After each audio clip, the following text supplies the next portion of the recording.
আপনি ছাত্র শিবির বলুন যদি, বা ছাত্র জামাত ইসলাম বলুন, এদের অর্থ উৎস কিন্তু এইটা নয়।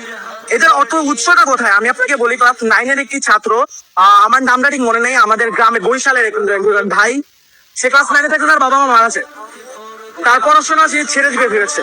তখন জামাত যে সংগঠন তার সাথে কথা বলে যে তার সম্পূর্ণ ব্যবস্থা তারা গ্রহণ করে, তাকে সম্পূর্ণ শিক্ষিত করে, তাকে দেশের বাইরে পাঠিয়ে পড়তে এবং তাকে ডক্টর বানিয়ে বাংলাদেশে ফেরত আসে।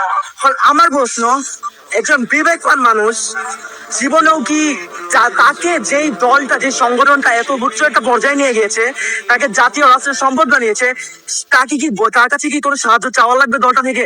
সেটা একজন বিবেকবান মানুষ, সে নিজে থেকে তার অর্থের 50% দান করে দেবে এই দলের জন্য। এই একটা কারণে জামাতে কারো কাছে চেয়ে খেতে হয় না। আর জামাতের প্রত্যেকটা নেতা কর্মী যারা রয়েছে, তাদের মাস শেষে একটি অ্যামাউন্ট ওইটা দিতে হয়, জামাতে অনুদান দিতে হয়। তো সেই টাকা দিয়ে এই যে আমি যে বললাম প্রথমে, এই ছেলেটাকে পড়িয়েছে, এটা তো অসংখ্য অসহায় এবং দরিদ্র ছেলেকে পড়ানো হয়।